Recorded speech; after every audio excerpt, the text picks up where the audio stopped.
What form will the activities of these various so-called invisible movements take in Harlem this summer? An example, Commissioner Murphy.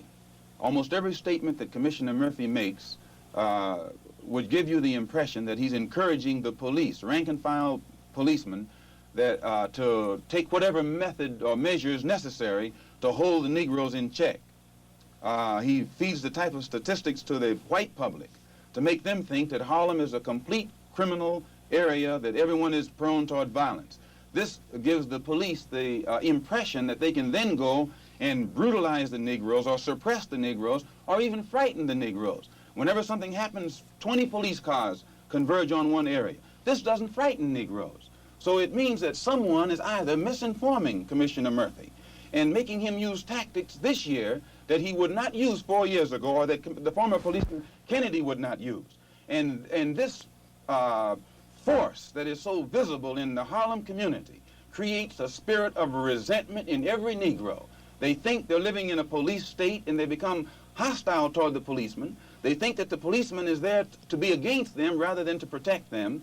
And these thoughts, these frustrations, these apprehensions automatically are sufficient to make these Negroes begin to form means and ways to protect themselves in case the police themselves get too far out of line. And you know of the existence of these groups, clubs, organizations? Well, when you walk through the streets of Harlem, you hear this comment and that comment, and you get the impression that everybody is ready. They have arms? I think Harlem has always been armed. Do you look for violence in Harlem this summer? Yes, I do look for violence. When you say Harlem, mind you, Harlem is New York City. Queens is Harlem. Brooklyn is Harlem. The Bronx is Harlem. Westchester is Harlem. I mean, could you not become the leader of this kind of a group? Which kind of a group? A violent group. It's not a case of becoming the leader of a violent group. I don't think any group, even that's ready, wants violence. It's a case of... Is this not, Minister Malcolm, a call to action of sorts that you are raising here and now? I don't have to raise a call to action. And this is what I'm trying to make white people see. They have lost their ability to be objective where the race problem is concerned, primarily because they know that no real meaningful results have come from the Negro struggle. And in defense of this, they always call it or label it violence. You really believe that any meaningful result is going to come from violence? It's not a case of violence. I think that, see, if you could get away from looking at it as violence, then you would be objective and see that actually all it is a tendency to react to what they are confronting.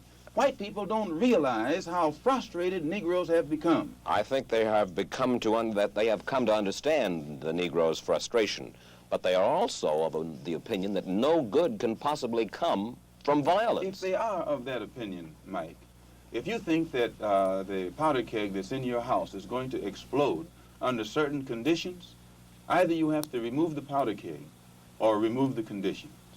You can't stand there and label the powder keg as an enemy when you have the ability or have it within your power to change the condition, and it won't explode. Do you know of any contingency plan for action? No. I know of none. But I don't think if you go and study the history of oppressed people, I know of none. But I don't think if you go and study the history of oppressed people, usually their initial action is not a plan. Usually it's a reaction, and it's on the part of a few, and then everybody gets right on in with it. And I think you'll find that if Negroes ever have to resort to any kind of physical action to defend themselves, many white people will be on the side of Negroes. Many white people are fed up with what the Negroes suffered. And this is what I had to become aware of on my pilgrimage to Mecca. I could see then that there are many white people in this country who will side with the Negro in whatever he has to do to protect himself. You have changed your attitude about the white man in the United States to some extent. Well, I've broadened my scope. Travel broadens your scope. It gives you a wider understanding. And I have, in my many lectures on college campuses, seen many whites, even as a black Muslim, whose reaction to much of what I had to say showed me that they were genuinely concerned. Some weren't genuinely concerned, but many of them were. And this element is increasing. But that's a considerable change of opinion in Malcolm X. No, today I'm speaking for myself. Formerly, I spoke for Elijah Muhammad. And everything I said was, Elijah Muhammad teaches us thus and so. I'm speaking now from what I think, from what I have seen, from what I have analyzed, and the conclusions that I have reached. Then the white man is no longer the devil, and he is no longer bound to be evil. The Holy Quran teaches us to judge a man by his conscious behavior, by his intention. And my reason for going to Mecca was to get a better understanding of the religion of Islam and what the Quran teaches. So I judge a man by his conscious behavior. I am not a racist. I don't subscribe to any of the tenets of racism. Then there are good whites and good blacks and bad whites and blacks. It's not a case of being good and bad, good or bad blacks and whites. It's a case of being good or bad human beings.